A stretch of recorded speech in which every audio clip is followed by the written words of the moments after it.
Hello বন্ধুরা, কেমন আছো তোমরা সবাই? আশা করি অনেক অনেক ভালোই আছো। আর তোমাদের ভালোবাসায় আমিও অনেক ভালো আছি, কারণ তোমরা আমাকে যে পরিমাণে ভালোবাসা দিয়েছো এবং সাপোর্ট দিয়েছো তা আমি কোনোদিন ভুলতে পারবো না। তাই তোমাদেরকে মজা দেওয়ার জন্য আবারও একটি নতুন গল্প নিয়ে হাজির হলাম। গল্পটি শোনার মতো, আশা করি তোমাদের দাঁড়িয়ে যাবে এবং তোমরা হাতের কাজ করতে সবাই হেডফোন নিয়ে বসে যাও। একদিন আমার মাথায় খুব যন্ত্রণা করছিল। আমার দেওর বলল, বৌদি এসো মেসাজ করে দিই। যখন দেওর মেসাজ করল তখন আমি এত শান্তি পেলাম যে পুরো রাত যেন আমার কোনো হুঁশই ছিল না। তারপর আমি প্রত্যেক দিনই আমার দেওরকে দিয়ে মেসাজ করাতাম। আর ওই দিন আমার শরীরে তেল লেগেছিল। পরের দিন আমি ক্যামেরা লাগিয়ে দেওরকে ডেকেছিলাম। যখন সকালে উঠলাম তখন ক্যামেরায় দৃশ্য দেখে আমি তো পুরো কেঁপে উঠলাম। আমার দেওর তো আমার সাথে। কখনো কখনো আমরা সম্পর্কের সীমানার খেয়াল রাখি না, আর এই কারণের জন্যই আমাদের অনেক লোকসান হয়ে যায়। প্রত্যেকটা সম্পর্কের একটা সীমা থাকে, আর যদি মানুষ ওই সীমা পার করে যায় তাহলে সেই সম্পর্ক তার জন্য সমস্যা হয়ে দাঁড়ায়। আমার সাথেও কিছু এরকমই হতো। আমি একটা সম্বন্ধে আমার সীমারেখা পেরিয়ে গিয়েছিলাম, আর এজন্যই বরবাদী আমার ভাগ্য হয়ে দাঁড়িয়েছিল। যা কিছু আমার উপর দিয়ে বয়ে গিয়েছিল সেগুলো আমার পক্ষে ভুলে যাওয়া মুশকিল ছিল। গত কয়েকদিন ধরে আমার মাথা যন্ত্রণায় যেন ফেটে যাচ্ছিল, আর কোনো ওষুধ কাজও করছিল না। আমার রাতের বেলায় ঘুম না হওয়ারই সমান ছিল। আমি পুরো রাত জাগতাম আর ঘরের মধ্যে এখান থেকে ওখানে ঘুরে বেড়াতাম, বা নিজের বিছানাতে এপাশ ওপাশ করতাম। আবেগের ছটটানি আমাকে পাগল করে দিত, এজন্য আমার মাথায় যন্ত্রণা হতে থাকত। আমার দেওর পঙ্কজ, যে কিনা বয়সে আমার থেকে ছোট ছিল, সে আমার ভীষণ খেয়াল রাখত, আর আমরা দুজনে বেশ ভালোই মিশতে পারতাম। আমি ভুলেই গেছিলাম যে দেওর আর বৌদির সম্পর্ক ঠিক কিরকম হয়।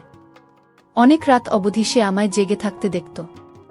একদিন আমার কষ্ট দেখে বলতে লাগলো, বৌদি আমি তোমার মাথায় তেল মালিশ করে দিচ্ছি, তোমার যন্ত্রণা এক্ষুনি ঠিক হয়ে যাবে। তার কথা শুনে আমি হেসে ফেললাম। আমার মনে হলো যে সে এমনিই বলছে। আমি বললাম, আচ্ছা ঠিক আছে, লাগিয়ে দাও। সে তেল নিয়ে আসলো আর আমার মাথায় ভালোভাবে ম্যাসাজ করতে লাগলো। তার সাথে সে তার পুরো দিনের গল্প আমাকে শোনাতে লাগলো। তার আঙ্গুলের দ্রুত ম্যাসাজ আমায় ভীষণ শান্তি দিচ্ছিল। আমার রোজ রাতে চা খাবার অভ্যাস ছিল। পঙ্কজ আমার জন্য চাও নিয়ে আসলো নিজের সাথে করে।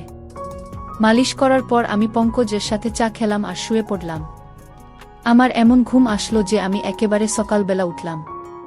সত্যিকারের পঙ্কজের ম্যাসাজ এত যেন জাদু ছিল। আমি অনেক বেশি শান্তি অনুভব করছিলাম। অনেকদিন পরে আমার এরকম গভীর ঘুম আসলো।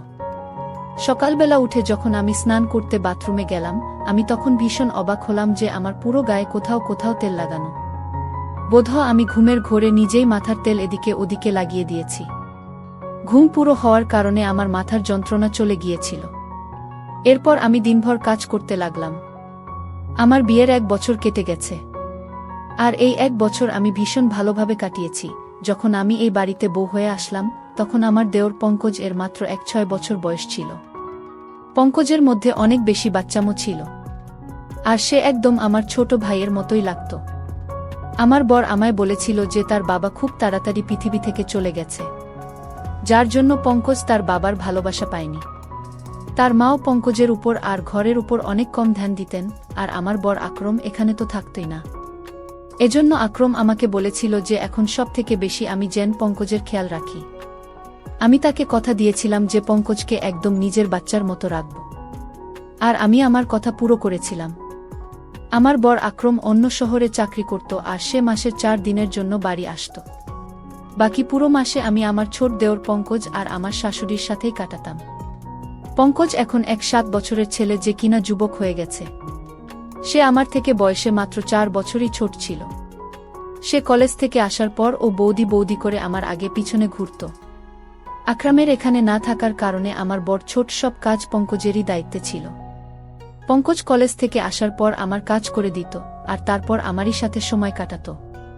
পঙ্কজের সাথে থাকতে থাকতে আমি একটা ব্যাপার অনুভব করেছিলাম, যে সে আকরামকে পছন্দ করত না। এমনকি তার কথা উঠলেও সে সেখানে চুপ করে যেত, অথবা কথা বদলে দিত। আমি তার থেকে জানতে চাইতাম যে আকরমের থেকে তার কিসের সমস্যা, কিন্তু আমি কখনো এই প্রশ্নটা করতেই পারিনি। আকরামের মা পুরো দিন পাড়ায় ঘুরে বেড়াতেন, আর সন্ধ্যা হতেই বাড়ি এসে তাড়াতাড়ি শুয়ে পড়তেন। পরের দিন সকালবেলা আবার পাড়ায় বেরিয়ে যেতেন। এজন্য আমার তার দিক থেকে কোনো সমস্যাই ছিল না। জীবন খুব ভালোভাবেই কাটছিল। কিন্তু আকরামকে ছাড়া আমি পুরো রাত ঘুমোতেই পারতাম না, আর পুরো রাত আমি এপাশ ওপাশ করে কাটিয়ে দিতাম। কখনো কখনো মন চাইতো যে আমি নিজেই আকরাম এর কাছে চলে যাই। কিন্তু এখন এমনটা সম্ভব নয়, এজন্য আমার মাথায় মাঝে মধ্যেই ব্যথা হতো। পঙ্কজ জানত যে আমার মাথায় ব্যথা। এজন্য প্রথমে তো সে আমার জন্য ওষুধ নিয়ে আসত। কিন্তু একদিন হঠাৎ সে বলল যে, আপনি কতদিন আর ওষুধ খাবেন মাথা যন্ত্রণার? এর থেকে তো ভালো যে আমি আপনার মাথার ম্যাসাজ করে দিই। আপনি অনেক শান্তি পাবেন। আমি পঙ্কজকে বললাম, ম্যাসাজ করার বদলে কিছুদিনের জন্য আমাকে নিজের দাদার কাছে পাঠিয়ে দাও। আমি নিজেই ঠিক হয়ে যাব। আমার কথা শুনে পঙ্কজ বলতে লাগলো, যদি আপনি চলে যান তো আমার কি হবে? আমি তো আপনাকে ছাড়া থাকতেই পারি না। তার কথা শুনে আমি জোরে জোরে হাসতে লাগলাম। সে আমার সাথে এভাবেই কথা বলতো। সত্যিই পঙ্কজের সাথে থেকে আমার একটা অভ্যাস হয়ে গিয়েছিল তার। আমরা দুজনে মাঝে মধ্যেই ঘুরতে বাইরে চলে যেতাম। সে রাতের বেলা আমার জন্য আইসক্রিম নিয়ে আসত। আর আমরা দুজন মিলে রাতভর একসাথে সিনেমা দেখতাম। আমি পঙ্কজের সাথে কেনাকাটা করতে যেতাম। তখন সে আমাকে অনেক মডার্ন আর ফ্যাশনেবল জামা কাপড় কিনতে বাধ্য করত। ঘরের মধ্যে তো সে আমাকে ওড়না গায়ে দিতেও দিত না। আমি যখনই ওড়না নিয়ে কাজ করতাম তখন সে আমার গায়ের ওড়না টেনে একদিকে ফেলে দিত। আমার অনেক বেশি চিন্তা করত। সে হালকা রঙের জামা কাপড় পরতে বেশি পছন্দ করত। এই জন্য আমি যখনই তার সাথে বাজারে যেতাম তখনই সে আমার জন্য হালকা রঙের কাপড় পছন্দ করত আর কেনাত। আর তার সেলাইও ভীষণ ফ্যাশনেবল ভাবে করিয়ে আনত। আমার জামা কাপড়ের ব্যাপারে তার অনেক রুচি ছিল। আমি প্রায় তাকে বলতাম যে তার বউ তো যে তার বর তাকে পছন্দমতো জামা কাপড়ের ডিজাইন বানিয়ে দেবে। আমার কথা শুনে সে বলতো যে, আপাতত আপনি ভীষণ সৌভাগ্যবতী যে আমি আপনার জন্য এত মেহনত করি। আর সত্যিই আমি অনেক সৌভাগ্যবতী ছিলাম। কেননা আমাকে সে কখনো কোনো কাজের জন্য না বলতো না। সে আমার অনেক জামা কাপড়েই ডিপ করে ডিজাইন দেওয়া গলা বানাত। বড় পিঠের ডিজাইনও বানাত, যেগুলো মাঝে মধ্যেই আমার কোমর পর্যন্ত চলে যেত। আর কামিজ এতটাই টাইট ফিটিং হতো যে কখনো কখনো তো নিঃশ্বাস নিতেও আমার কষ্ট হতো। কিন্তু পঙ্কজ এরকম জামা কাপড় ভীষণ পছন্দ করত। আমি ওকে আমার বাচ্চার মতো করে রাখতাম। এই জন্য কখনোই তার পছন্দের জামা কাপড় পরার জন্য আমি না করতাম না। হালকা গোলাপি রঙের জামা কাপড় পরে আমি একদিন রান্নাঘরে কাজ করছিলাম। অনেক বেশি গরম ছিল সেদিন। আর আমার পুরো শরীর ঘামে ভিজে যাচ্ছিল, যার জন্য আমার জামা কাপড়ে যেন আমাকে পুরোপুরি দেখা যাচ্ছিল। আর আমি ওড়না ছাড়া তাড়াতাড়ি খাবার তৈরিতেই মগ্ন ছিলাম। তাই হঠাৎই যখন সে পেছন দিক থেকে চলে আসলো আর আমাকে দেখে বলতে লাগলো, আজকে তো আপনি ভীষণ হট লাগছেন। ওর এই কথায় আমি লজ্জা পেয়ে গেলাম আর তাড়াতাড়ি আমার ওড়না খুঁজতে লাগলাম। তখনই সে বলতে লাগলো যে, আমি তো মজা করছিলাম বৌদি, আপনি আরাম করে নিজের কাজ করুন। আর সে রান্নাঘর থেকে চলে গেল। আকরাম যখন আমার সাথে দেখা করতে আসতো তখন ওই কদিন পঙ্কজ আমার সাথে অনেক কম কথা বলতো। আর পুরো দিন সে পড়ার মধ্যেই মন দিত। আকরাম ভীষণ খুশি হতো যে পঙ্কজ অনেক মেহনত করে পড়া করছে।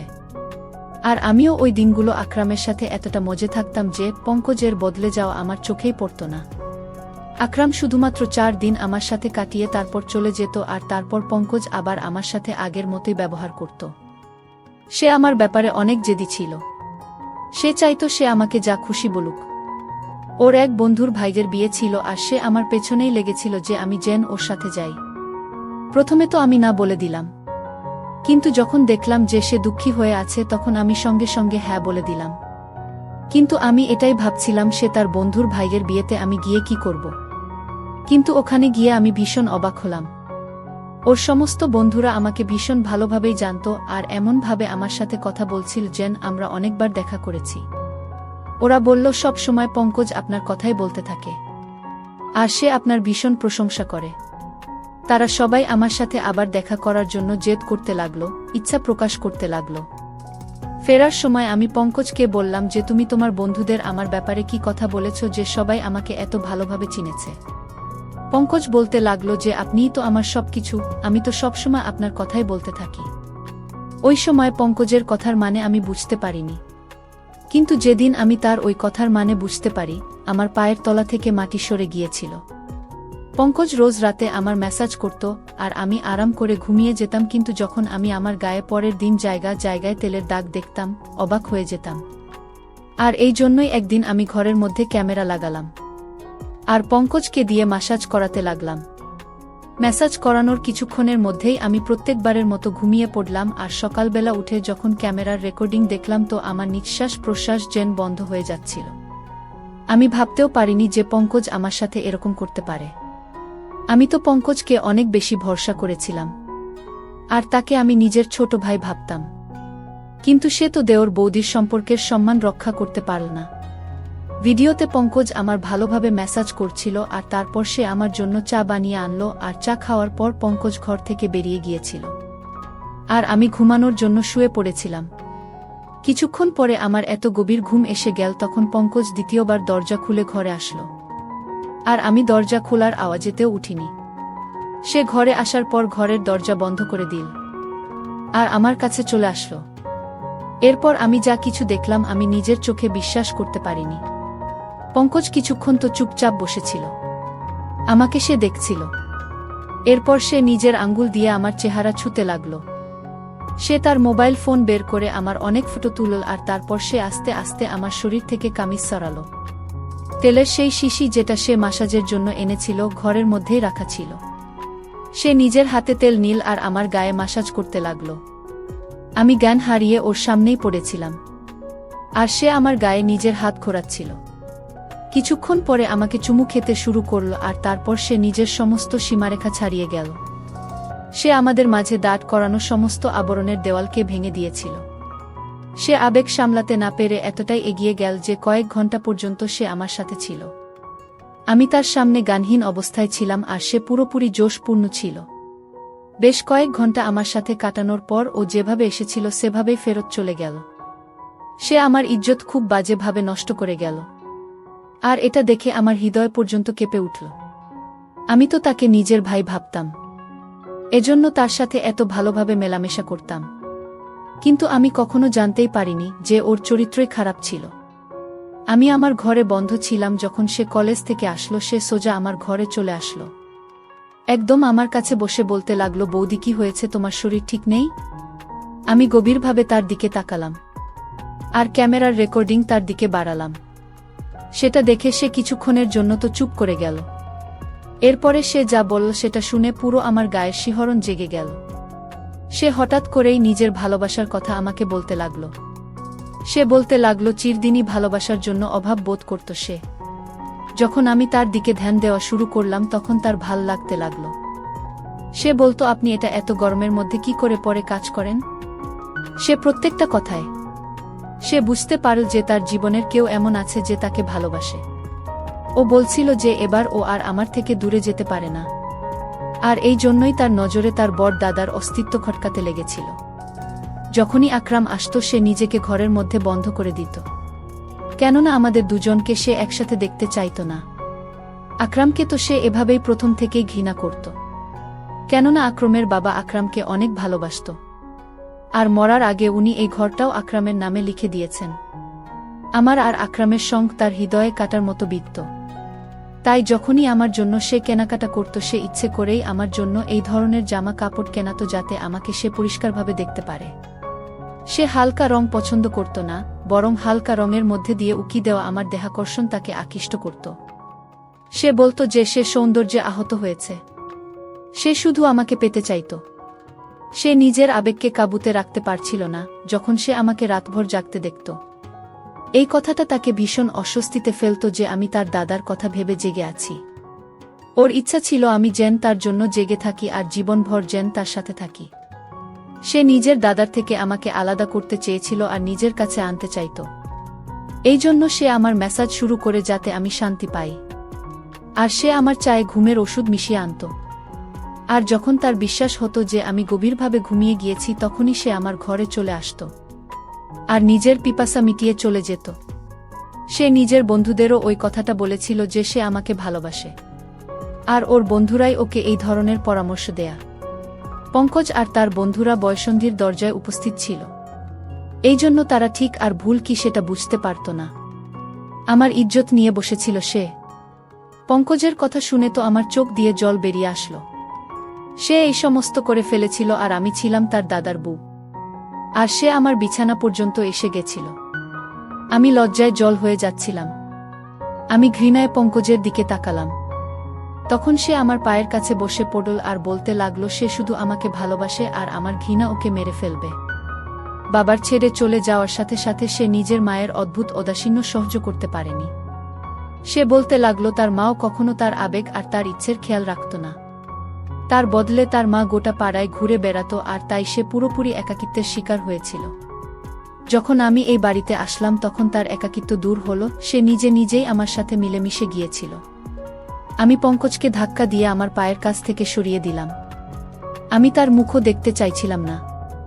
সে আমার সাথে যা করেছে আমি তাকে কখনোই ক্ষমা করতে পারতাম না। আমি জানতাম এতে পুরো ভুল পঙ্কজের ছিল না। সে সত্যিই সম্পর্কের জন্য মরে যাচ্ছিল। আর আমাকে পেয়ে সে সীমানা ভুলে গিয়েছিল। আর আমিও তাকে কখনো ঠিক আর ভুল কোনটা তা বলিনি। সে যখনই আমার জন্য জামা কাপড় সেলাই করাতো তখন আমি সেটা ওর পছন্দ ভেবে মেনে নিতাম। আমি ওড়না ছাড়াই তার সামনে ঘরে ঘুরে বেড়াতাম। আমি তাকে নিজের ছোট ভাই অবশ্যই ভাবতাম, কিন্তু বাস্তবে সে তো আমার ছোট ভাই ছিল না। তার আর আমার সম্পর্ক ছিল দেওর বৌদির। আর আমি এই ব্যাপারটাই খেয়াল করিনি। আজকালকার দিনে যেখানে এক 3 বছরের বাচ্চাও পুরো সব কথাই জানতে পারে, আমি কি করে ভেবে নিলাম যে আমার 7 বছরের দেওর একটা ছোট বাচ্চা হবে। আমি তাকে বললাম এটাই ভালো হবে যে তুমি আমার থেকে দূরত্ব বজায় রাখো। আর আমাকে নিজের চেহারাও দেখাবে না। আমার পক্ষে এবার তার সাথে একই ছাদের নিচে থাকা মুশকিল হয়ে গিয়েছিল। সে বলতে লাগলো যে এই কথাটা যেন তার দাদাকে আমি না বলি।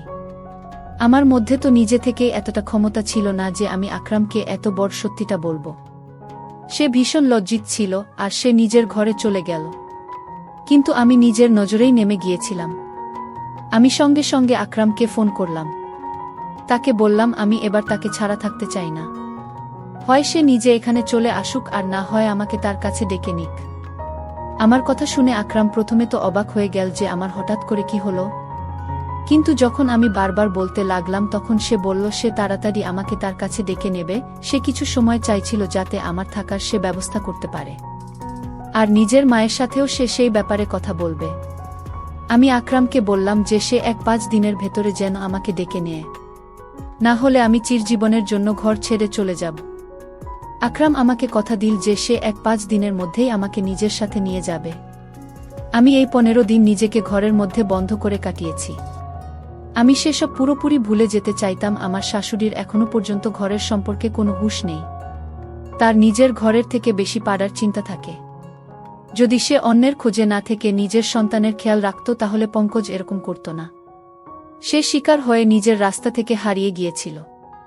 প্রত্যেকটা সম্পর্কের একটা সীমা থাকে আর আমি আমার আর পঙ্কজের সম্পর্কের সেই সীমাটা ভুলে গিয়েছিলাম। আর আজকে তারই ফল আমাকে ভোগ করতে হচ্ছে। আমি আমার সমস্ত পুরনো জামা কাপড় জ্বালিয়ে দিয়েছি। এবার আমি বুঝতে পেরেছি যে আমি এই বাড়িতে একজন বাইরের মানুষের সাথে আছি। আর আমাকে নিজেকে এবার থেকে আড়ালে রাখতে হবে। কখনো কখনো আমরা অনেক ব্যাপার ছোট ভেবে নিই, কিন্তু সেগুলো এতটাও ছোট হয় না যতটা নজরে মনে হয়। আজ আমি আমার ওড়নার দামের কথা অনুভব করলাম যে সেটা কত দামি, যখন কিনা আমি প্রায় ধ্বংস হয়ে গিয়েছি। যারা এই গল্পটি শুনছেন আপনাদেরকে আমি এটাই বলতে চাই যে নিজেকে সাবধানে রাখুন। ধন্যবাদ বন্ধুরা গল্পটি শোনার জন্য।